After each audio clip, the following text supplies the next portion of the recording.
السلام علیکم ورحمۃ اللہ وبرکاتہ۔ اتھینٹیکیشن آف اسلام میں خوش آمدید۔ کیسے ہیں آپ سب؟ امید کرتی ہوں خیریت سے ہوں گے۔ انسان کی خاصیت یہ ہے کہ اس کا دماغ کبھی بھی خیالات سے خالی نہیں ہوتا، کوئی نہ کوئی خیال اس کے ذہن میں ہر وقت رہتا ہے۔ مثلاً ہاتھوں سے کچھ کام کر رہا ہے لیکن دماغ کہیں اور لگا ہوا ہے اور خیالات مسلسل آ رہے ہیں، کوئی لمحہ خیالات سے خالی نہیں ہوتا۔ تو شیطانی وسوسوں اور خیالات سے حفاظت کے لیے وہ دعائیں جو ہمارے نبی صلی اللہ علیہ وسلم نے بتائی ہیں، وہ دعائیں انشاءاللہ آپ کے ساتھ شیئر کروں گی۔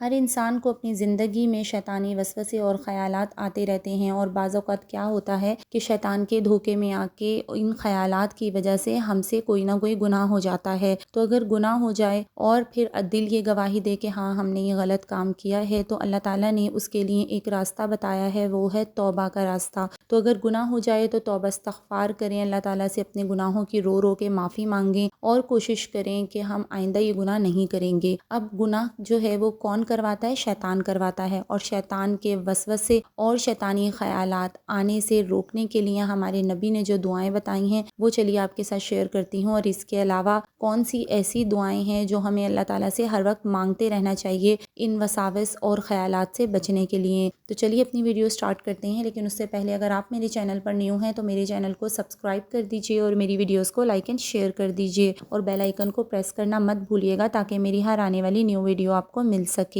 نحمدہ ونصلی علی رسولہ الکریم، فاعوذ باللہ من الشیطان الرجیم، بسم اللہ الرحمن الرحیم۔ تو ہر انسان کو اپنی زندگی میں بہت سے وسوسے اور برے خیالات آتے ہیں۔ ان وساوس کا علاج یہ ہے کہ ان خیالات کی طرف توجہ نہ کریں، اور جب توجہ نہیں کریں گے تو انشاءاللہ تعالی یہ خیالات خود بخود دور ہو جائیں گے۔ بعض خیالات اور وسوسے جو انسان قصداً اور ارادہ کر کے دل میں لاتا ہے، اس سے بچنے کا طریقہ یہ ہے کہ اس وقت اپنے آپ کو کسی اور کام میں لگا لے، اس لیے کہ یہ وسوسے اس طرح دور نہیں ہوتے کہ آدمی لاٹھی لے کر ان کے پیچھے پڑ جائے، بلکہ اس کا طریقہ یہ ہے کہ کسی اور مشغلے میں اپنے آپ کو مشغول کر لے۔ اس کے لیے ہمارے نبی صلی اللہ علیہ وسلم نے جو دعا بتائی ہے وہ بکثرت مانگا کریں۔ اللہ تعالیٰ اپنی رحمت سے ہم سب کے حق میں وہ دعا قبول فرما لے، آمین ثم آمین۔ تو وہ دعا یہ ہے: اللہم اجعل وساوس قلبی خشیتک و ذکرک واجعل ہمتی و ہوایا فیما تحب و ترضی۔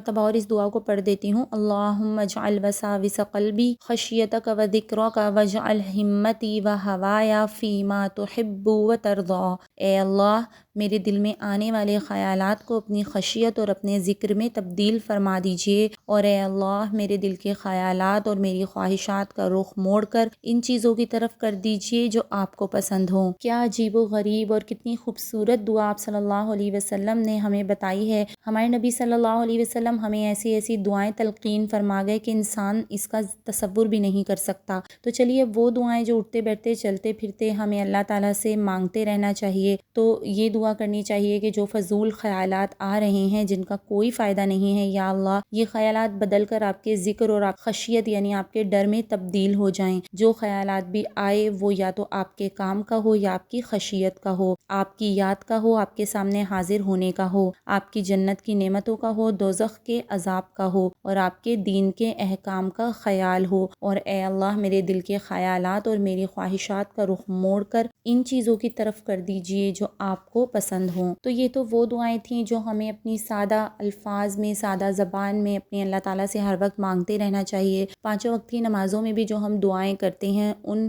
دعاؤں میں بھی ان الفاظ کے ساتھ دعا مانگ سکتے ہیں جو بھی میں نے آپ کو بتائی۔ آخر میں ایک اور دعا آپ صلی اللہ علیہ وسلم کی بتائی ہوئی آپ کے ساتھ شیئر کروں گی جو کہ بکثرت مانگنی چاہیے۔ وہ یہ دعا ہے: ربی اعوذ بک من ہمزات الشیاطین و اعوذ بک ربی ان یحضرون۔ ایک دفعہ اور پڑھ دیتی ہوں: ربی اعوذ بک من ہمزات الشیاطین و اعوذ بک ربی ان یحضرون، جس کا ترجمہ یہ ہے کہ میرے پروردگار، میں شیطان کے لگائے ہوئے چرکوں سے آپ کی پناہ مانگتا ہوں، اور میرے پروردگار میں ان کے اپنے قریب آنے سے بھی آپ کی پناہ مانگتا ہوں۔ تو جب بھی کسی گناہ کا ارادہ پیدا ہو تو اس سے بچنے کے لیے ایسے وقت میں دعا مانگنی چاہیے، خاص کر جب کسی نامحرم پر غلطی سے نظر پڑ جائے اور دل میں وسوسے آنے لگیں، گندے خیالات آنے لگیں، تو اس وقت یہ دعا مانگنی چاہیے، ربنا افرغ علینا صبرا وتوفنا مسلمین۔ تو یہ دعا بہت اچھی ہے، یعنی کبھی بھی نامحرم، کیونکہ آج کل موبائل فون ہی اگر آپ اٹھا کر دیکھ لیں تو کتنے نامحرم اس میں نظر آ جاتے ہیں، یا غلطی سے ہم کہیں آتے جاتے چلتے پھرتے کسی نامحرم پہ نظر پڑ جائے، چاہے وہ آدمی ہو یا عورت ہو، ظاہر ہے عورتوں کے لیے نامحرم آدمی ہیں اور آدمیوں کے لیے نامحرم عورتیں ہیں، تو اس وقت کے لیے یہ دعا بہت اچھی دعا ہے، قرآن کی دعا ہے، ربنا افرغ علینا صبرا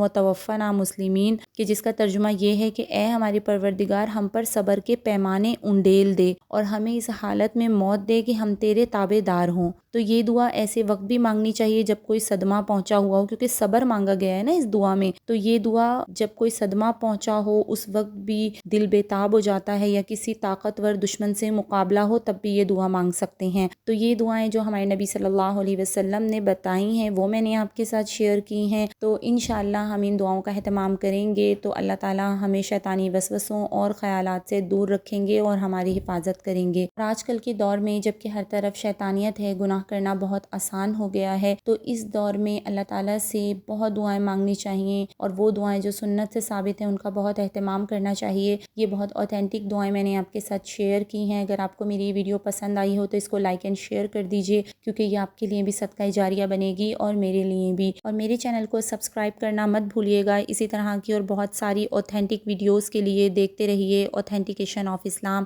السلام علیکم ورحمۃ اللہ وبرکاتہ۔